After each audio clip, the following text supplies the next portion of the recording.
She sat in the wrong seat on the plane. The stranger beside her turned out to be a CEO looking for something real. "Madam, you're holding up the queue." The sharp voice behind her snapped Ava out of her fog. She adjusted the nappy bag digging into her shoulder and offered a weak smile. Mary, her 9-month-old daughter, whimpered softly in her arms. Her cheeks were flushed, and her tiny fists were clenched.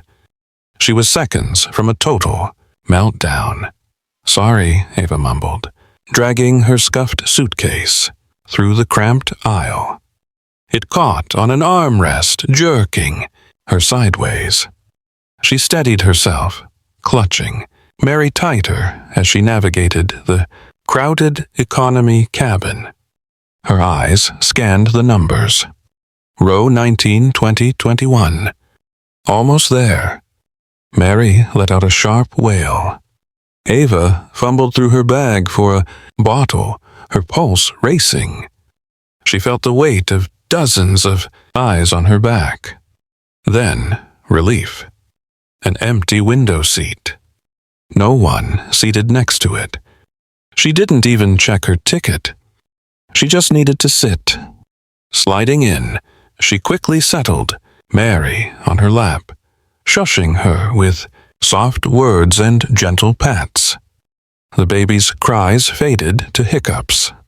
Ava reached for the formula and bottle, her hands trembling. The world shrank to just noise and motion and pressure. A shadow fell across her lap. A man stood there. He was tall, broad-shouldered, dressed in a crisp white shirt and navy slacks. He looked utterly out of place in economy. His cool gray eyes flicked from the ticket in his hand to Ava and her baby. Ava's stomach twisted into a knot. "Oh," she said, panicked. "I'm so sorry. I thought this seat was open." "I can move, really." She started to rise, juggling her bag and her child. Mary began to cry again. Ava's chest tightened. The man raised a calm hand. "It's all right. Keep the seat. I'll sit here." Without waiting for a reply, he slid into the middle seat beside her. Ava blinked, taken aback. "Are you sure?" He glanced at her, then at Mary. "I'm sure." Something about his calm steadiness grounded her. "Thank you," she whispered. He nodded once and exhaled, settling in. What Ava didn't know, what no one around them knew, was that the man beside her was Brian Hale, a tech CEO worth nearly £500 billion. His face had graced business magazines, his name synonymous with innovation. But today, business class was sold out. He had taken the last economy seat to make an urgent meeting in Chicago. He had boarded, expecting discomfort, perhaps a loud child nearby. But not this. Not a woman sitting in his seat. Not a baby who looked eerily like his niece. Not the jolt in his chest when her tired, apologetic eyes met his. He had opened his mouth to speak, to ask her to move. And then he noticed the bruise. Faint, fading, hidden under foundation that was just a shade too light. The way she held her baby, protectively like a barrier. The slight tremble in her hands. The fear behind her apology. And just like that, he remembered his sister, Chloe.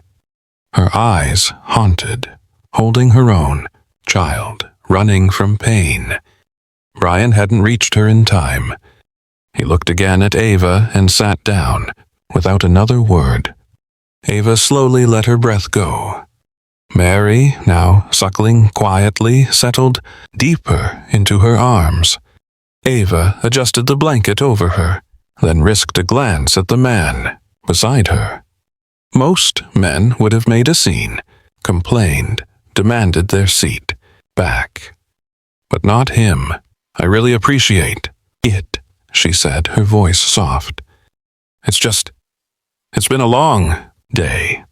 He turned to her, his face unreadable. I can imagine as a comfortable silence settled between them. Mary drifted off to sleep, one tiny fist curled in Ava's shirt. Ava finally leaned back, a moment of peace washing over her. The plane began to taxi. Brian leaned back, too, closing his eyes briefly. Two strangers, two stories bound by a seat assignment and something unspoken. Neither of them knew it yet. But this flight would change everything. The contrast between them was almost cinematic. Ava, with her faded jeans a wrinkled t-shirt stained faintly, with milk and dark circles under. Her eyes looked like she hadn't had a full night's sleep in months. She shifted constantly, adjusting her grip on Mary, who squirmed restlessly in her lap. Every small sound the baby made sent a flicker of panic through Ava's eyes, as if she expected the entire plane to turn on her with the first whimper. Next to her sat Brian, cool and composed in his tailored clothes. His wristwatch alone cost more than Ava's entire month's rent. Yet he seemed distant, distracted. He stared straight ahead, jaw tense, his mind clearly elsewhere. A major contract negotiation awaited him in Chicago, millions of pounds on the line. But for some reason he found it harder to focus on that than on the woman beside him. Brian stole a glance at her from the corner of his eye. She was doing her best to keep quiet, to take up as little space as possible, to be invisible. He recognized that kind of fear, the kind that taught people how to vanish in plain sight. Then Mary started crying. A sudden, sharp wail filled the cabin. Several passengers groaned audibly. A man across the aisle rolled his eyes and muttered, "Here we go." Ava's cheeks flamed with embarrassment. "I'm so sorry," she whispered, fumbling in the nappy bag. She pulled out the bottle, but her hands were trembling. The cap slipped through her fingers and rolled under the seat. She bent down, trying to reach it, while still holding Mary, but the baby's cries only grew louder. Brian moved without a word. He leaned down, retrieved the cap, and handed it to her. "Do you need hot water?" he asked, his voice calm. Ava looked at him, surprised. I usually ask the flight attendant, but she's at the front. I can wait." Brian was already pressing the call button. When the attendant arrived, he spoke before Ava could. "Could we get some hot water for her babies? Bottle, please." The attendant nodded, glancing kindly at Ava, and returned a minute later with a small cup of steaming water. Brian carefully poured it into the bottle, testing the temperature on the back of his hand. He then tightened the cap and gave it a gentle shake. When he handed it to Ava, Mary was crying so hard her face had turned red. "Here," he said, passing her the bottle. Ava took it with both hands, almost reverently. She offered the bottle to Mary, who latched on instantly. Within seconds, the baby quieted, her tiny body relaxing against her mother's chest. Ava looked at Brian, her voice barely audible. "Thank you." "Really?" He offered a small smile, but said nothing. From a few rows back, a woman, leaned toward her husband and whispered, "Not many blokes would do that." Mary let out a soft sigh as she sucked on the bottle. Then she reached out one tiny hand, grabbing Brian's index finger. He stared at the small fist wrapped around his finger, a strange warmth blooming in his chest. Something about the gesture, so completely innocent, so trusting, disarmed him. Ava watched the moment in quiet. Awe. She hadn't expected help. She hadn't expected kindness. She certainly hadn't expected this stranger, who looked like he belonged on the cover of a magazine, to stoop down and care about her baby, to care like she mattered, like Mary mattered. She cleared her throat. Most people just get annoyed. Brian finally turned to look at her fully. "She's a baby," he said, simply. "She has a right to exist, too." Ava stared at him for a long moment, and in that time, something shifted. A wall, a thick, invisible one, between their worlds cracked. In this cramped, recycled air cabin, full of strangers and noise, Brian Hale had made a choice. A small one, perhaps, but to Ava it felt monumental. Because someone had chosen to be kind. Not out of obligation, not for show, but because they saw her and chose not to turn away. And as Mary fell into a peaceful sleep, her fingers still curled around his, Ava found herself breathing easier. Maybe, just maybe, not all strangers were dangerous. And maybe kindness could come from the most unexpected of places. Mary was finally asleep. Her tiny head rested against Ava's chest. Her little lips parted slightly. The bottle slipped from her relaxed fingers. The rhythm of the aeroplane's hum and the fullness in her belly had done the trick. Ava exhaled slowly and leaned back, allowing herself a rare moment of stillness. Beside her, Brian sat with his hands folded in his lap, eyes focused on the clouds beyond the window. The storm inside him had calmed, though he didn't fully understand why. "Thank you again," Ava said, softly, careful not to wake Mary. Most people just roll their eyes, or groan. Brian turned to her. "I did inside," he said dryly. Then he smirked, but only for half a second. Ava chuckled, the sound surprising even herself. Half a second, still a record. A pause settled before. Brian asked, "Where are you?" "Headed Chicago," she replied. "Staying with my cousin while I figure things out. A fresh start," she nodded, brushing her fingers through Mary's soft hair. "Hopefully." Brian gave her space, sensing she had more to say. "I used to teach preschool," she said. After a moment, "I loved it. The chaos, the laughter, all of it. Then I got married. Too young. I thought I knew what love looked like." She looked away, her expression hardening slightly. It wasn't love. It was control. He watched everything. My calls, my texts, what I wore, who I spoke to. I stopped recognizing myself. Brian didn't interrupt. He simply listened. I stayed, even when it hurt. I thought I had to, but then Mary came. She looked down at her daughter, her love, a tangible thing. I couldn't let her grow up, thinking that kind of love was normal.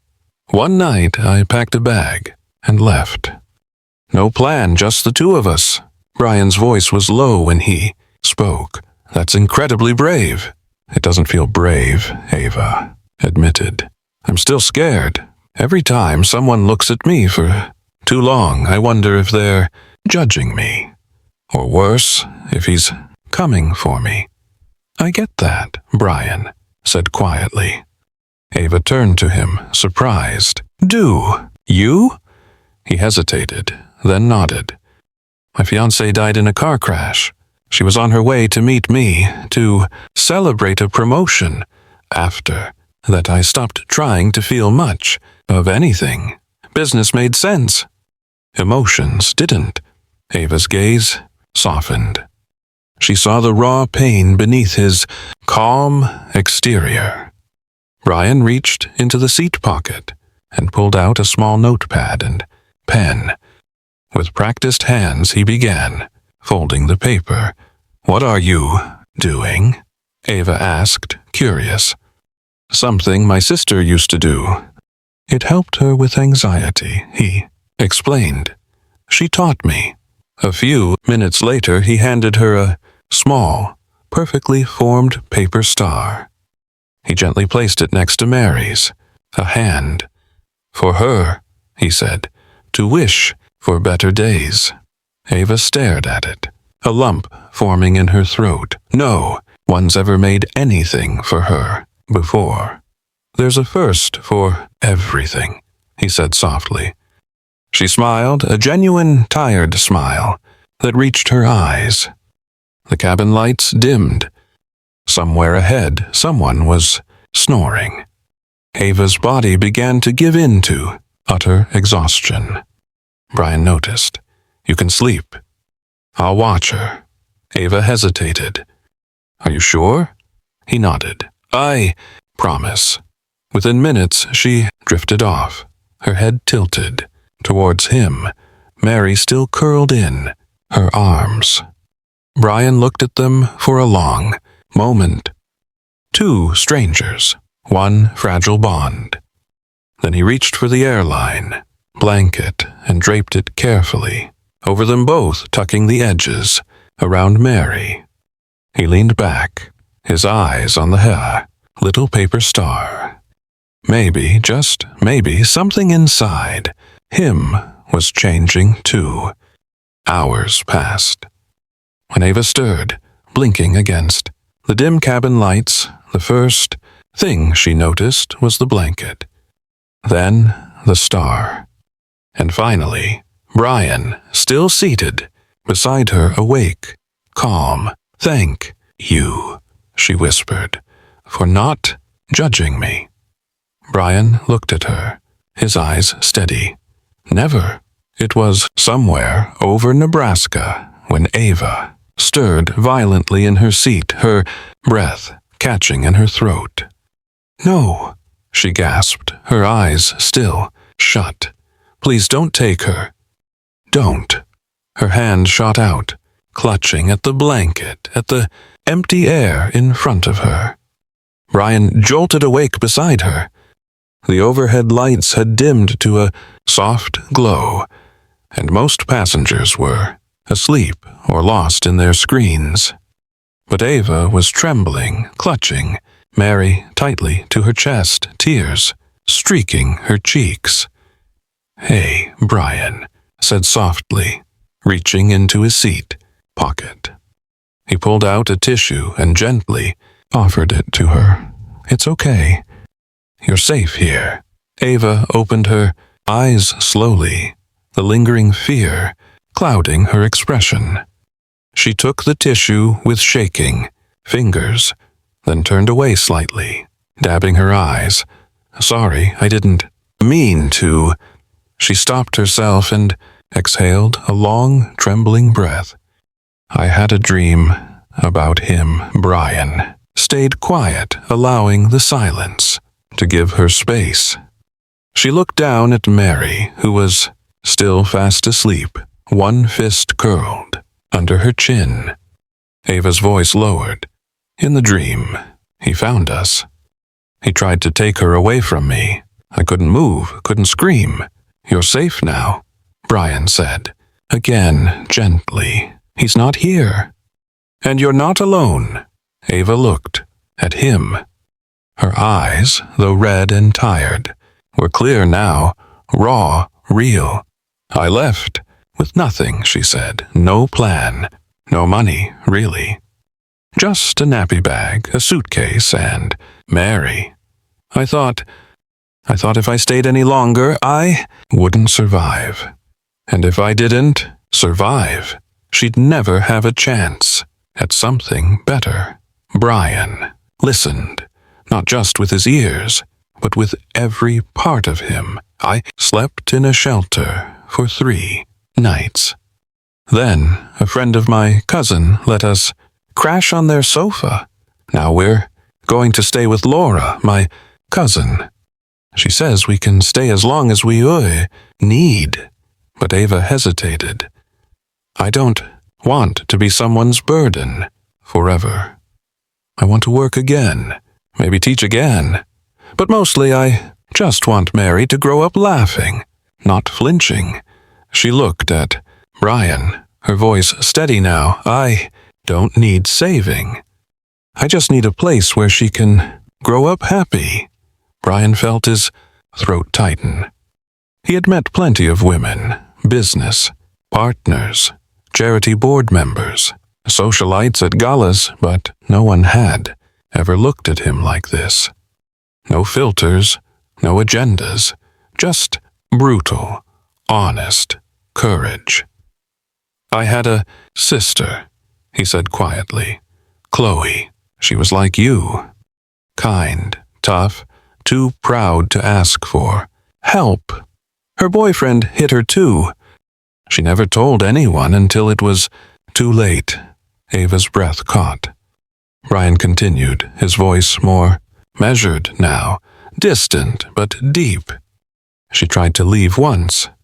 I offered her money, a place to stay, security. She refused, said she needed to do it her way, that she didn't want anyone to feel sorry for her. And then one night, he came home drunk.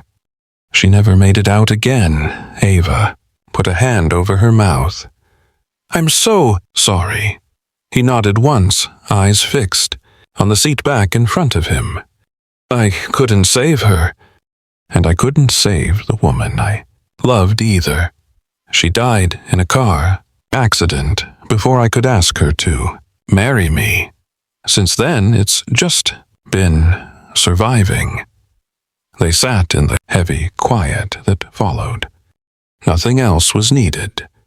Pain recognizes pain. Ava reached for her nappy bag and pulled out the same notepad Brian had used earlier. She tore off a sheet and began folding, her movements careful, deliberate.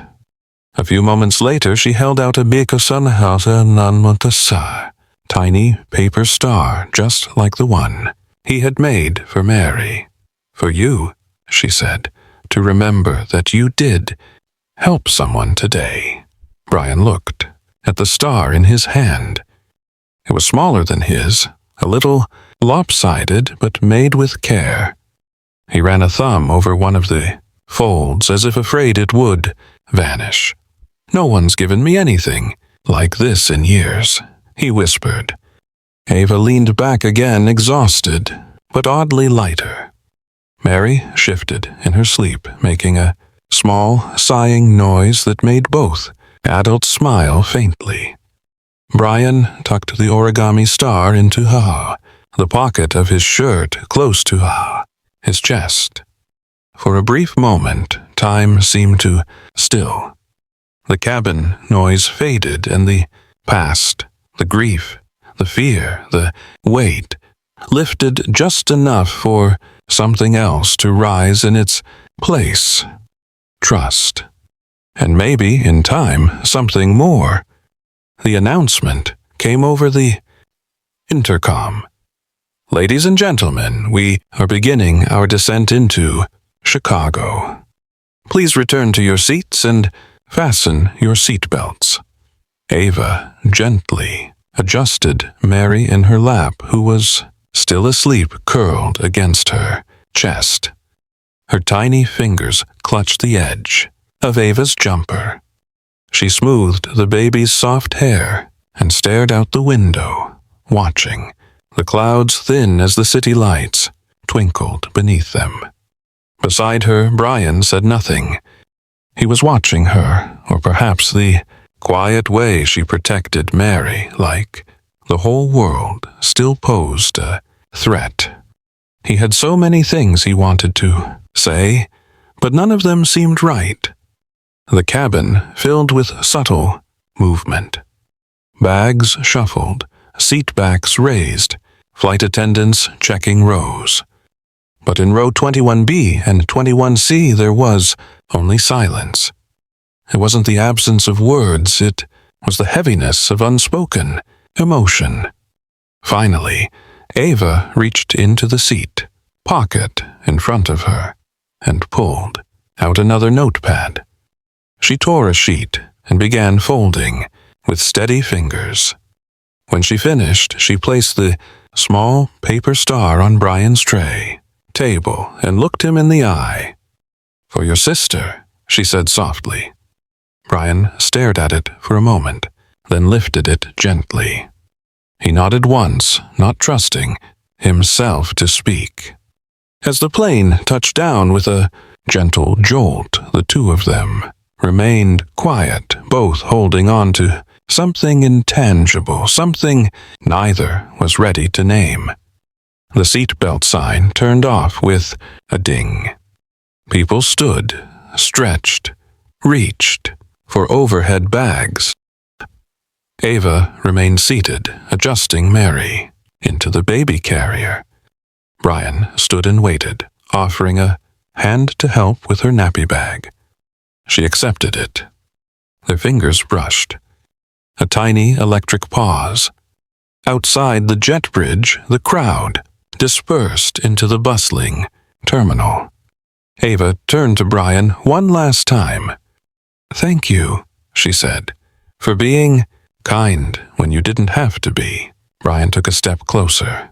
"Can I give you my number? Or would you give me yours?" Ava hesitated.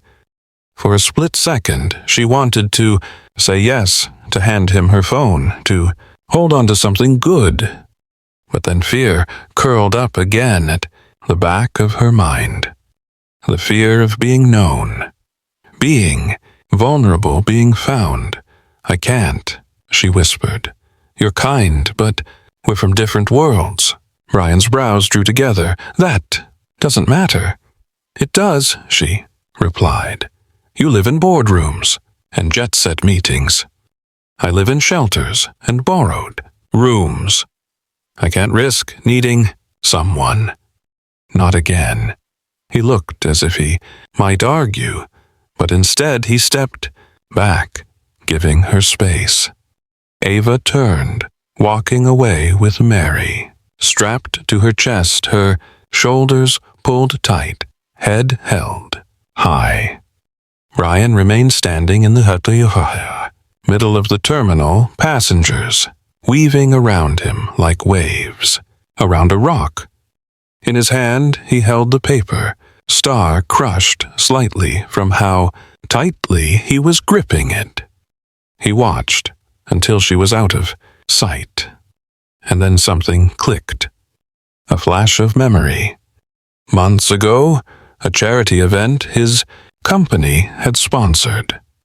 He had visited a women's shelter they funded, mostly for PR. He remembered walking through the common room, shaking hands, making small talk, and then he saw her, Ava, sitting with a counselor, a baby, in her lap, looking lost, looking just as she had today. His chest tightened. "I've seen her before," he whispered to himself. "And I won't lose her again." He slipped the origami star into his coat pocket and walked with purpose towards the exit. He didn't know how yet, but he was going to find her. Not because she needed him, but because for the first time in years, he needed someone too. Back in his office, Brian sat. Behind his polished glass desk, the city skyline stretching behind him, like a framed painting.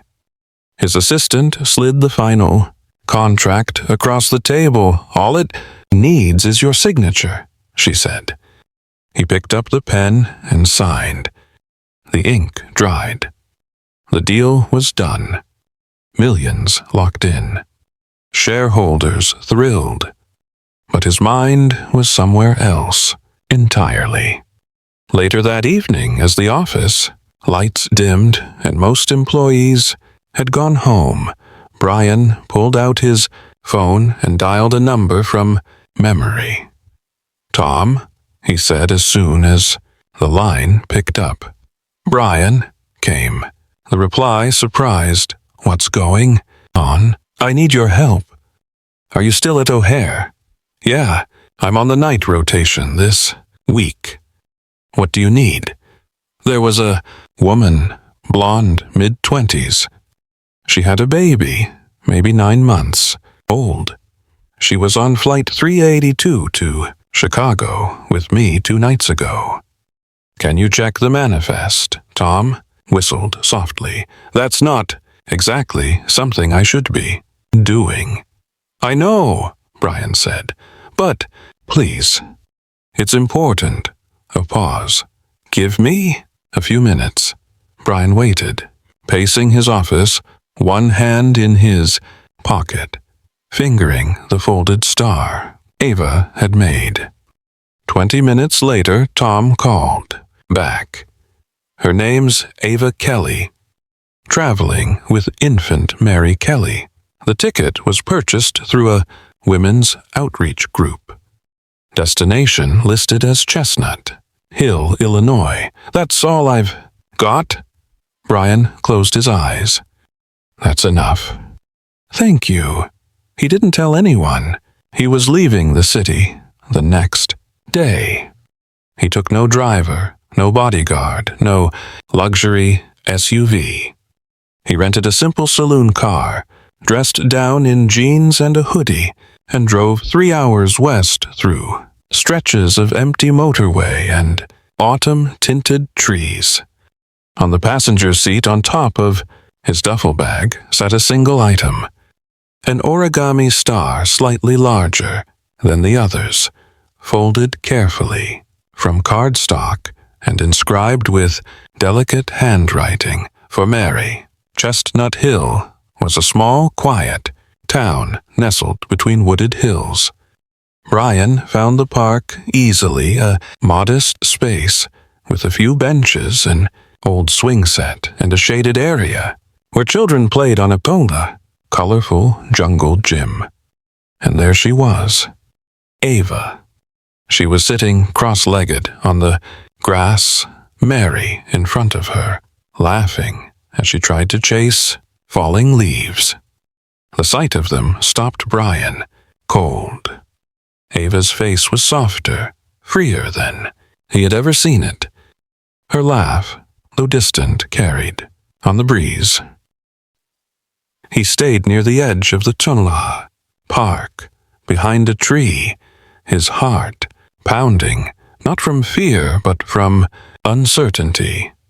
What if she thought he was tracking her? What if she felt cornered, judged, pitied? He didn't want to be another man who made her feel small. He almost turned around, but before he could take a step, someone approached from the side. A red-haired woman in her early 30s, arms crossed, eyes sharp. She looked him up and down and said, bluntly, "You're not from around here." Brian gave a small nod. "I'm looking for someone." "Ava." Her brows lifted slightly. "You're Brian?" "Yes." She looked him over again, her gaze more curious than suspicious now. "I'm Laura, her cousin." Brian swallowed. "Is she okay?" "She's getting there," Laura replied. "You're the man from the plane." Laura tilted her head. You drove all the way out here to see her? Brian nodded and held out the star he had made for Mary. Laura took it, reading the neat letters. She looked back towards the park. That man drove hours to find you, she murmured to herself, then glanced at Brian. Maybe you're different. She walked away, crossing the field towards Ava, who had just picked up Mary in her arms. As they spoke quietly, Ava turned her head. She saw him. Their eyes met across the distance. She didn't move. Not yet. But she didn't look away. The bell above the door jingled as Ava stepped into the corner grocery shop, clutching a shopping list in one hand and balancing Mary on her hip with the other. She barely noticed the man standing in the produce aisle until she reached for a punnet of strawberries and their eyes locked. Brian. He looked just as surprised as she, felt but not startled. More like hopeful.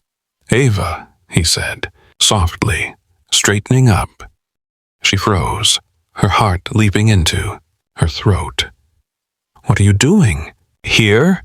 I was driving through, he said, not even attempting to make the lie convincing. Her eyes narrowed. You followed me. I found you, he corrected, gently, because I couldn't stop thinking about you, and I didn't come to save you, Ava. I came because I miss you, her grip tightened around Mary, who babbled softly and reached out a chubby hand toward Brian. Ava hesitated. Part of her wanted to walk away, to shut down the conversation before it could turn into something messy. But another part, deeper and quieter, was tired of shutting doors. Why would someone like you miss someone like me? Brian's eyes didn't waver.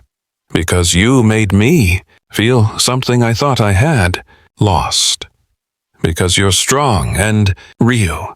And because your little girl smiled at me like she trusted me, before I even knew how to trust myself again. Ava's face softened. They stood there for just a beat, longer than was casual. Then she nodded once. Okay. Walk me home. From that day on, they started to meet. Quietly. Naturally. Walks through the neighborhood. Coffee on a park bench while Mary played. Folding tiny origami stars, together with Brian showing Ava new designs from memory and Ava laughing when her folds went crooked. For once, time didn't feel like a countdown. It felt like possibility. But the quiet didn't last long. One evening, Ava received a text from an unknown number. Just a photo of Mary, taken months, ago in her buggy. Then, another message. You can't keep her from me forever. I'm coming, James. Her hands shook as she showed it to Brian, whose jaw clenched. Do you want to call the police? He hasn't technically done anything yet, she said bitterly. Just a threat. But I know him. If he says he's coming, he will. Brian reached for his phone. I know a good lawyer, one of the best, in the state. We'll make sure he never gets close to her. Ava hesitated. I don't want to owe you. You won't, he said simply. This isn't a favor.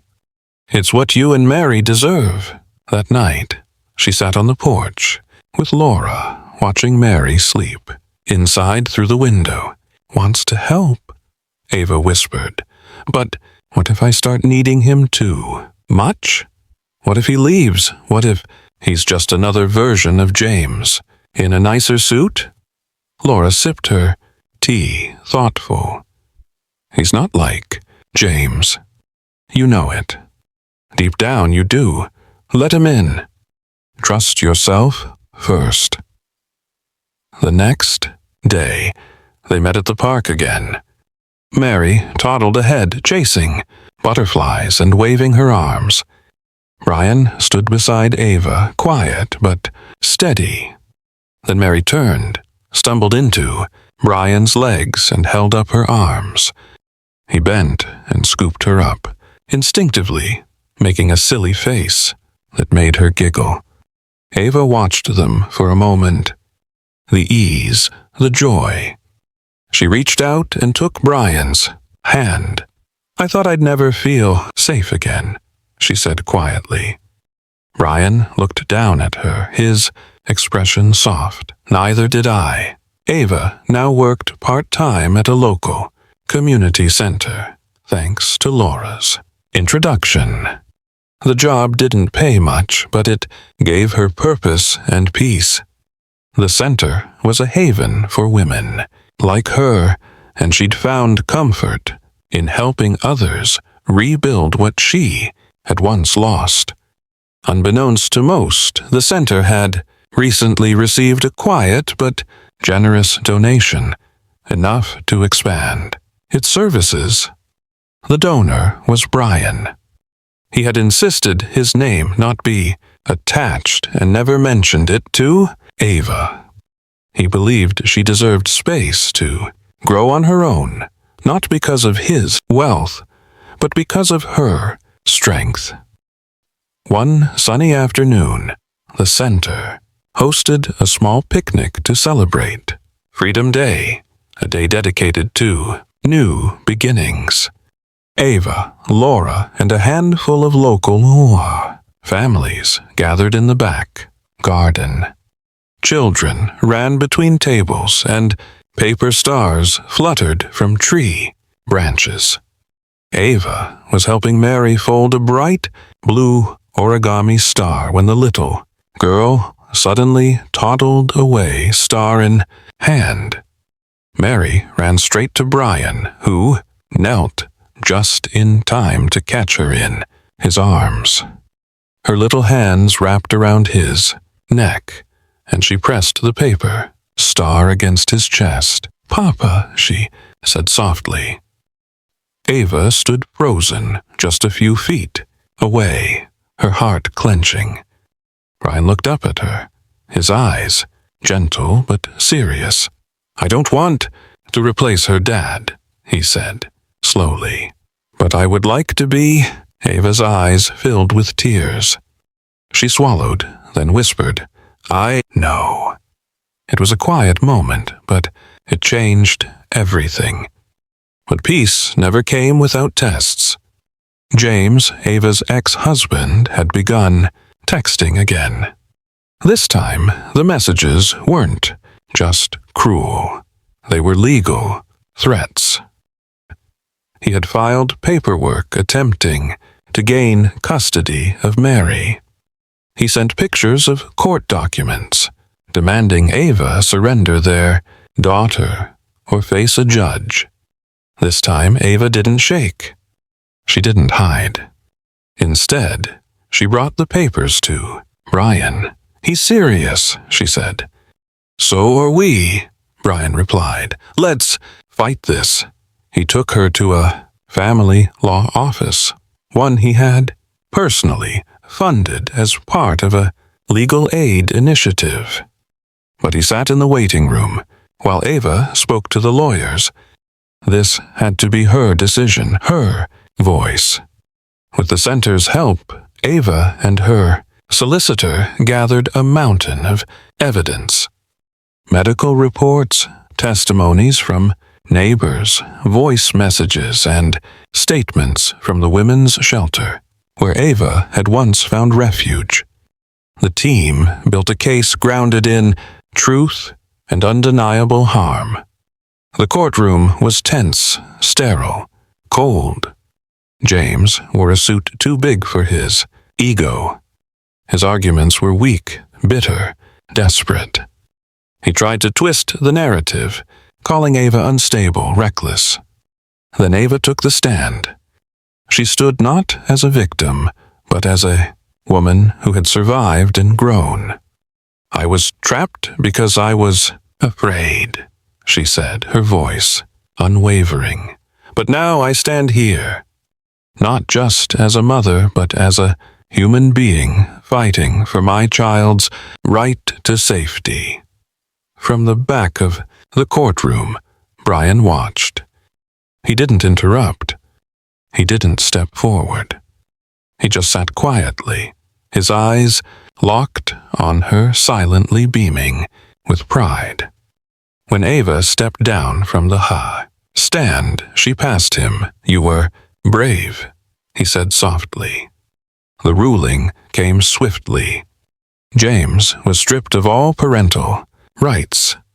The judge issued a permanent restraining order.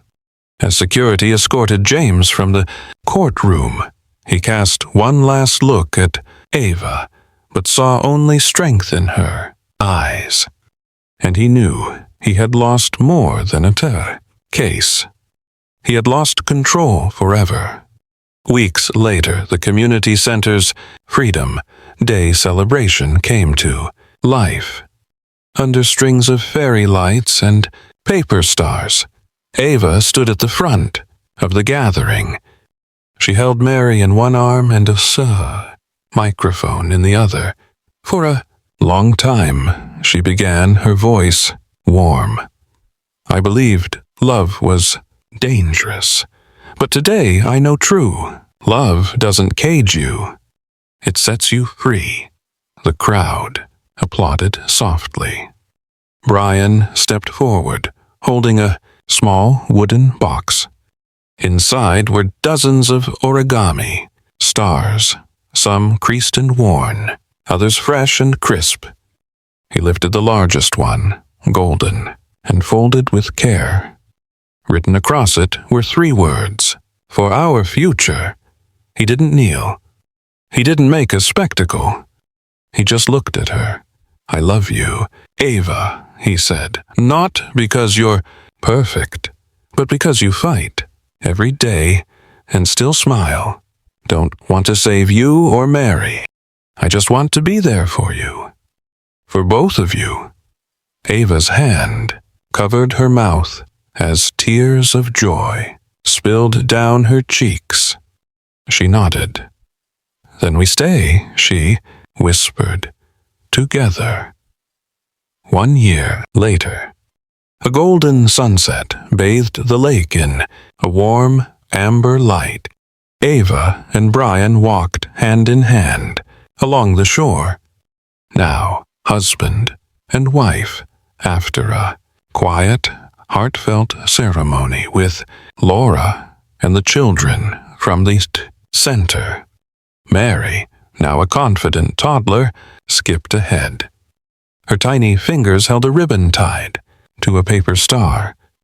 The breeze caught it, lifting it gently into the air, a tiny kite of hope against the sky. Her seat on the plane had been wrong, but her heart had been right. It was a story of courage, healing, and a love that was built to last. As the camera pulled away, the family stood framed against the fading sun. A new family, not perfect, but whole, and above all, real. Thank you for joining us on this soul-stirring journey of hope, healing, and unexpected love. If this story touched your heart, reminded you of the quiet power of kindness, or made you believe in second chances, then you're exactly where you belong. At Soul Stirring Stories, we bring you real, emotional, and heartwarming tales that speak to the human spirit. Stories that heal, stories that stay with you. Don't forget to subscribe to Soul Stirring Stories and turn on the notification bell so you never miss a moment of hope, resilience, and connection. Because sometimes all it takes is the wrong seat to find the right heart. Thank you for watching, and until Next time, keep your heart open.